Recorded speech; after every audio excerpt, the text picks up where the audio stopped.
अरे गजब का देश है भैया। हम उस देश के नागरिक हैं जो देश बिना लड़े ही गुलाम हो गया। देश के माननीय प्रधानमंत्री नरेंद्र दामोदर दास और मोदी उर्फ राजा बाबू अंधभक्तों का टेम्परेचर नापते हैं कि इस देश में अंधभक्तों की संख्या कितनी बड़ी, कहीं कम तो नहीं हुई है। देश का प्रधानमंत्री वसूली गिरोह का सरगना बन गया है। इन्होंने महिलाओं के साथ छल किया, देश के बेरोजगारों के साथ छल किया और देश विकास की ओर बढ़ रहा है। विकास की ओर नहीं बढ़ रहा है, विनाश की ओर बढ़ रहा है। मणिपुर में बेटियां महिलाएं नंगी घुमाई जा रही थी, देश के प्रधानमंत्री की आंखें तर नहीं हुई।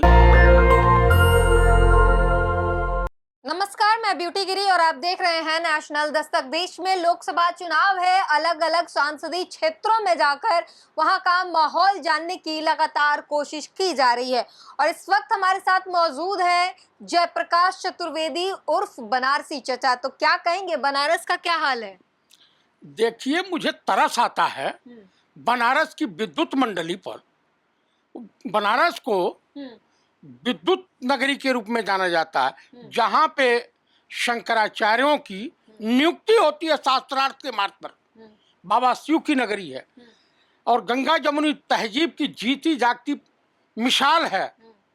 आपको तरस क्यों आ रहा है? तरस इसलिए आ रहा है कि बनारस के विद्युत मंडली पर गुजराती ठग कैसे हावी हो गए। किसको कह रहे हैं आप ठग? मतलब क्या एक ठग हावी हो गए? आपको नहीं लग रहा है कि 2 बार से बनारस के लोग ठगे जा रहे हैं?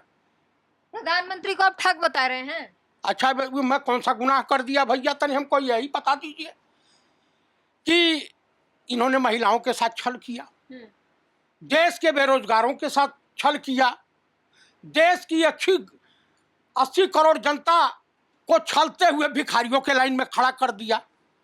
आप बताइए, देश की सेना के साथ छल किया, चाइना के इशारे पर देश की सेना को कमजोर करने का घिनौना कुकृत किया। महिलाओं के साथ क्या ठगी की? आपको आरक्षण दे देना आपको ठगी लगता है? आप बताइए, आरक्षण जब लागू किया तो तत्काल प्रभाव से लागू हो जाना चाहिए था, समय था। जैसे स्वर्गीय राजीव गांधी ने क्षेत्र पंचायत, जिला पंचायत और ग्राम सभाओं में आरक्षण तत्काल प्रभाव से लागू कर दिया था, वो भी तो बीएम थे। आपको पता है, कभी कोर्ट कचहरी गई हैं? नहीं गई हैं तो जान लीजिए। एक अनपढ़ जाहिल डमरू पीटते हुए आता है और कहता है कि इतनी बड़ी रस्सी अभी सांप हो जाएगी। पढ़े लिखे लोग भली भांति जानते हैं कि ये सांप कभी नहीं हो सकता, लेकिन उसके झांसे में आ जाते हैं। और वकील साहब लोग पढ़े लिखे हैं, इंटेलेक्चुअल बिरादरी मानी जाती है ना। ऐसे मुकदमा छोड़ के ऐसे देखेंगे, मौकिल कहेगा कि साहब लगा हुआ, रुको। वहां पे शाम को जो अनपढ़ जाहिल भालू के बाल की जंतर बना करके सब रोगों का इलाज करते हुए 2000 रुपया पढ़े लिखे उससे कमा करके चूतिया बना के चल देता है। सेम भाजपा उसी पैटर्न पे काम करती है, जनसंघ उसी पैटर्न पे काम करता है। आप मुझे बता दीजिए, अभी अंधभक्त और जितने भी हैं, आप देख रहे हैं सिरसा में, देखिए भाजपा प्रत्याशी को की गाड़ी तोड़ फोड़ कर दिए। हई अरुण गोविलवा को देखी है, जो राम का रोल अदा किया था, कलाकार। राम की मूर्ति लेकर के अपना ही फोटो लेकर घूम रहा है।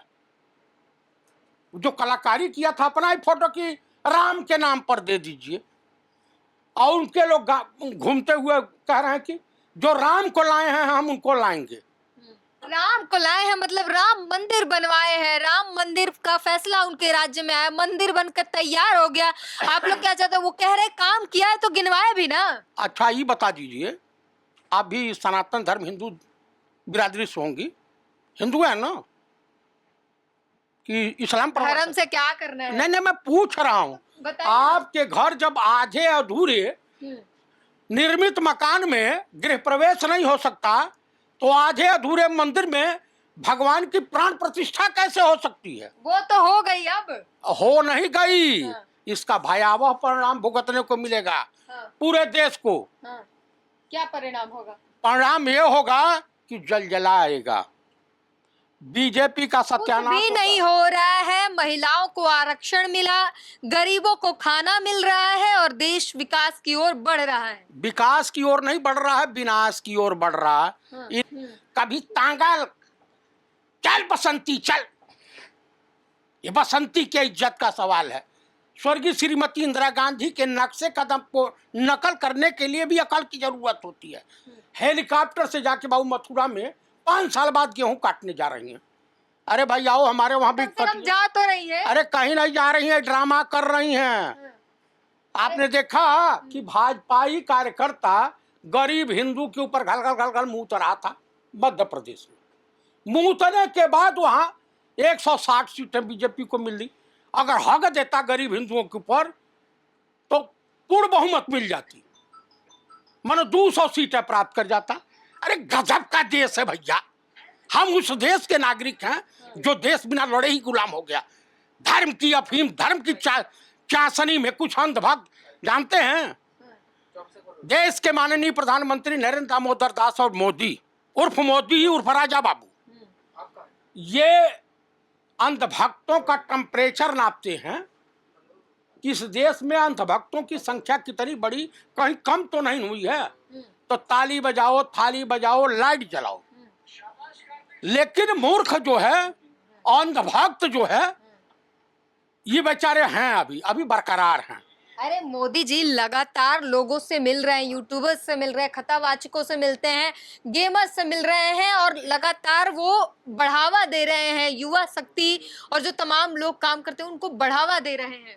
पंडित राहुल गांधी ने असुरी शक्तियों के खिलाफ जंग का ऐलान किया और पूरे भाजपा या पूरे संघी खड़बड़ा गए।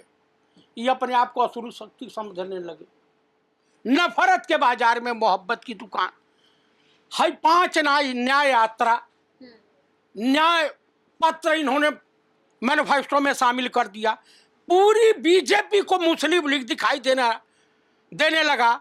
इनके पूर्वज, इनके पितामह श्यामा प्रसाद मुखर्जी मुस्लिम लीग के साथ 1936 में गवर्नमेंट बनाए थे, वो नहीं दिखाई दिया। आप बता दीजिए, मणिपुर में बेटियां, महिलाएं नंगी घुमाई जा रही थी, देश के प्रधानमंत्री की आंखें तर नहीं हुई।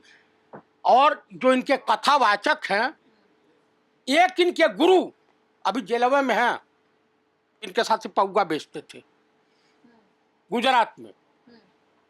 कैसे कैसे आरोप लगा देते हैं। मैं आपको बता रहा हूं, मैं ऑब्जर्वर गया था बाटनगर में, इन्हीं के क्षेत्र के लोगों ने बताया, उन्हीं का चेला है। चाइना के इशारे पर देश की सेना को कमजोर कर रहे हैं, देश के सेना के सबसे बड़े दुश्मन है। आप बताइए, देश का प्रधानमंत्री वसूली गिरोह का सरगना बन गया है।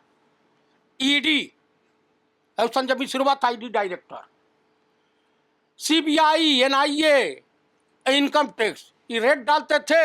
अब बाद में समझौता भाई इलेक्ट्रल बॉन्ड भरवा के बीजेपी पार्टी के खाते में जमा करा दो। खराब है इलेक्टोरल बॉन्ड तो कांग्रेस के खाते में कैसे, आप लोग कैसे भुना रहे थे? सरकारबा हमारी नहीं है, हमारे ऊपर आरोप जबरदस्ती पैसे दिए जा रहे थे क्या आपको? अब भाई वो लोग भेजवा दे रहे थे, तो आप रख ले रहे थे। इनको भी दे दो, इनके भी मुंह बंद रहे। तो आपने इनकार क्यों नहीं कर दिया? अरे भाई चंदा अभी वापस कर दीजिए ना। अरे हम कर देंगे या नहीं करेंगे, हमको तो दिया है टाटा ने।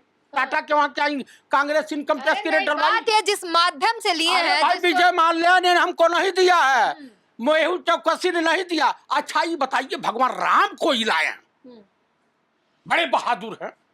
अरे वाह धर्मात्मा।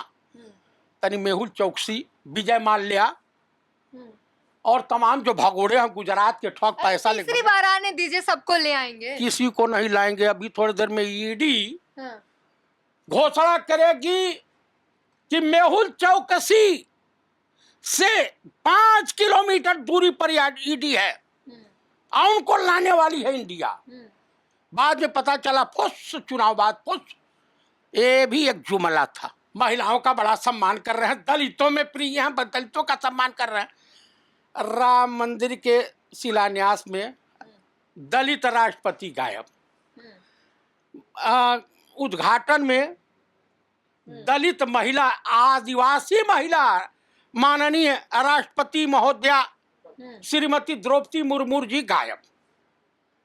अभी भारत रत्न का चुनाव हो रहा था, देश का प्रधानमंत्री और देश का पूर्व उप प्रधानमंत्री दोनों बैठे हैं और राष्ट्रपति स्तर से हाथ जोड़े।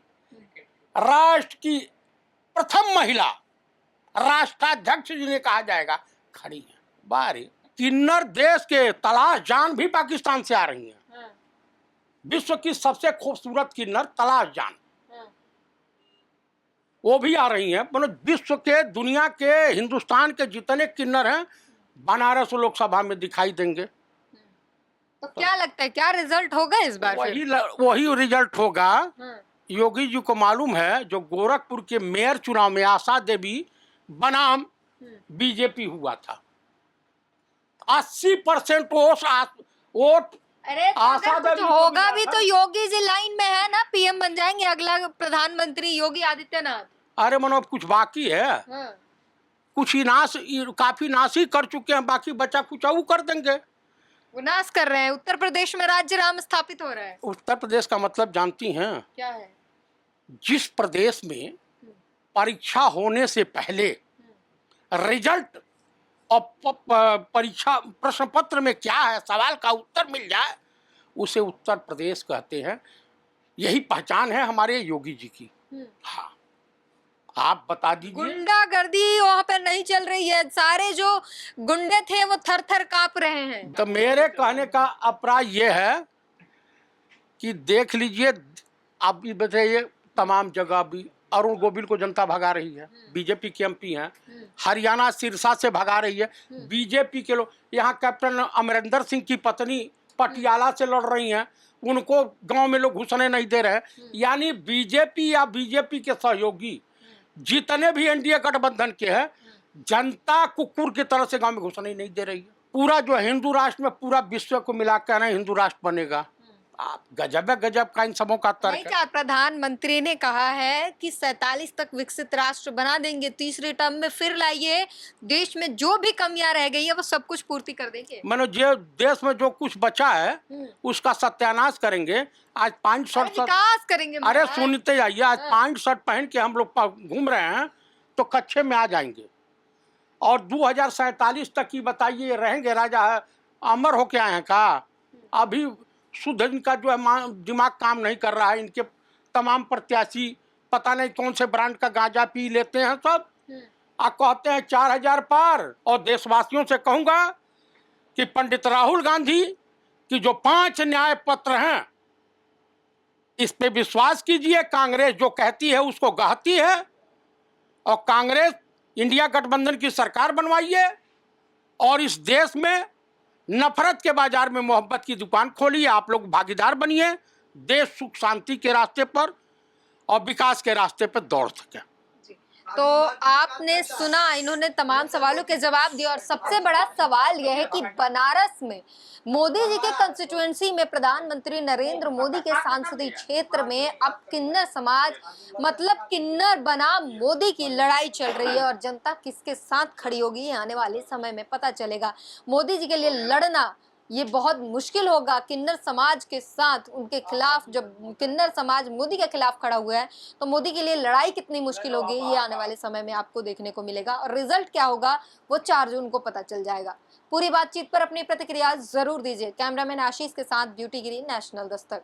नेशनल दस्तक की आपसे गुजारिश है कि अगर इसको बचाना चाहते हैं तो नेशनल दस्तक को सब्सक्राइब करने के लिए रेड कलर के सब्सक्राइब बटन को दबाएं, फिर बेल आइकन की घंटी दबाएं। नेशनल दस्तक को बचाने के लिए बहुत जरूरी है कि हर खबर को शेयर करें, लाइक करें, कमेंट जरूर करें।